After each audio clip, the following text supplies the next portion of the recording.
Namaskar and welcome back to the channel.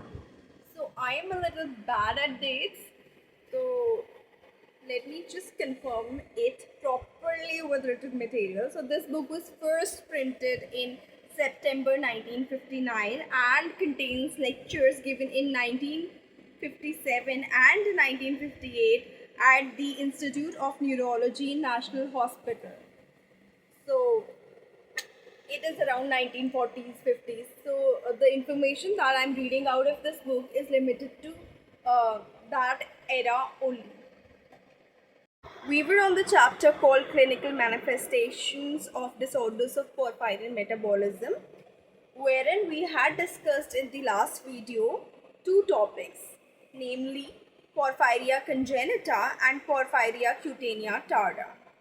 So now in this video we will be discussing the lectures given by Mr. Elkington on the topic called Porphyria acuta or acute porphyria. So porphyria acuta is basically a rare disorder in general, but when it is compared among the porphyria disorders,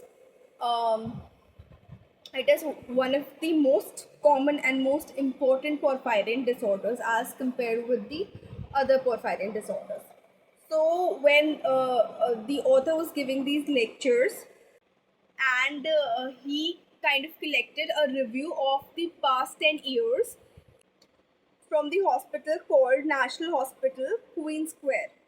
So पिछले 10 सालों में 6 such cases were diagnosed, और पिछले 10 सालों में 10 cases were diagnosed in saint Thomas hospital. इस disorder में भी फैमिलियल इंसिडेंस प्रेजेंट है, लेकिन बाकी डिसऑर्डर्स के कंपैरिजन में, बाकी पोरफायरिन डिसऑर्डर्स के कंपैरिजन में फैमिली इंसिडेंस थोड़ा कम है. लेकिन इन्वेस्टिगेट करने पे फैमिलियल इंसिडेंस या जेनेटिक टेंडेंसी टू इनहेरिटेंस मिलती है. ये भी देखा जाता है कि काफ़ी जो मेंबर्स हैं फैमिली के वो अपेरेंटली हेल्दी लगते हैं, उनमें इस डिसऑर्डर के सिम्टम्स जो है छिपे हुए रहते हैं, लेटेंट रहते हैं, जब तक कि कोई ऐसी ड्रग उनको ना दी जाए जिससे ये सिम्टम्स अराइज हो जाएं. And such drugs can include barbiturates and sulfa drugs.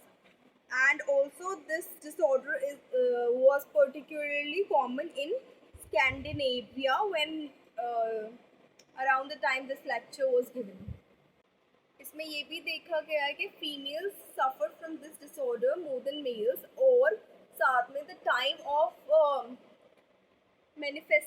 Manifestation of symptoms, यानी सिम्टम्स जब शुरू होते हैं तो वो adolescence to late mid life के बीच में शुरू होते हैं, एंड प्रेफरेंस जो है थर्ड या फोर्थ डिकेड्स यानी 30s और 40s में ये सिम्टम्स शुरू होंगे. ये डिसऑर्डर कैरेक्टरिस्टिकली इंटरमिटेंट है, यानी अटैक्स जो है इंटरवल पे होते रहेंगे और फिर बीमारी रिलैप्स में चली जाएगी और बहुत साल तक रिलैप्स में रह सकती है ये बीमारी. और साथ साथ exogenous factors, specially administration of certain drugs से ये इसके सिम्टम्स दोबारा आ सकते हैं. और जो उस वक्त सिनेरियो था तो mortality rate usually from neurological symptoms होता था, and it was around 25%. Disease का रेमिशन में जाना, यानी पेशेंट का विदाउट सिम्टम्स रहना कुछ समय तक या बहुत लंबे समय तक, ये इसका एक कैरेक्टरिस्टिक सिम्टम है. और ये भी देखा गया था कि 2 सक्सेसिव अटैक्स के बीच में पेशेंट की हेल्थ बिल्कुल नॉर्मल रहेगी, ऐसा लगेगा ही नहीं कि उसको कोई बीमारी है. साथ साथ इसका रिलेशनशिप देखा गया विद सर्टन ड्रग्स. अब ये ड्रग्स कौन सी थी वो देखते हैं. तो बेसिकली सबसे पहले पोरफाइन्यूरिया जो होता था पेशेंट्स में, उसको ये समझा जाने लगा या उसको ये यूजुअली देखा जाने लगा कि वो सर्टन ड्रग्स को देने से ओकेजनल कॉम्प्लिकेशंस पेशेंट्स में हो जाती हैं, स्पेशली जो पेशेंट्स मेंटल हॉस्पिटल्स में रहते हैं, जैसे कि सल्फोनल या ट्रायोनल लंबे समय तक देने पर ये कॉम्प्लिकेशंस जैसे पोरफाइन्यूरिया जैसी कॉम्प्लिकेशंस हो जाती हैं. धीरे धीरे ये अंदाज़ा लगाया जाने लगा कि certain kind of barbiturates and of sulfa drugs की जो लंबी प्रिस्क्रिप्शन चलती है या कुछ केस में छोटी ही प्रिस्क्रिप्शन के बाद भी पोरफायरिया के अटैक्स जो है डेवलप हो सकते हैं.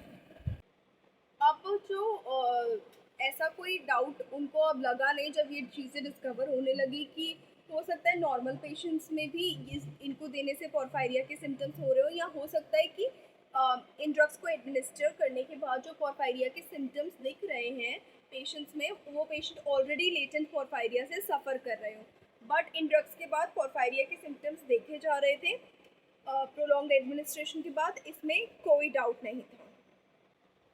और इसी कारण से कि जो केसेस जिनके बारे में पता था कि ये पोरफायरिया से सफ़र कर रहे हैं, उनको ये ड्रग्स देना बिल्कुल ही अवॉइड किया जा रहा था। तो जो बेसिकली अक्यूट पोरफायरिया है वो बहुत ही अलग अलग वे से अपने आप को प्रेजेंट करता है। तो बहुत ही कॉमन सिम्टम्स जो उस टाइम में वो होता था वो था अब्डोमिनल पेन।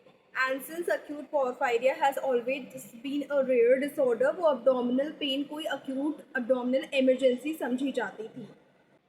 पेन जो है सिवियर होता है, इसमें कोलिकी टाइप होता है और जनरली लोअर एब्डोमेन में या एपिगैस्ट्रियम में ज़्यादा फील होता है।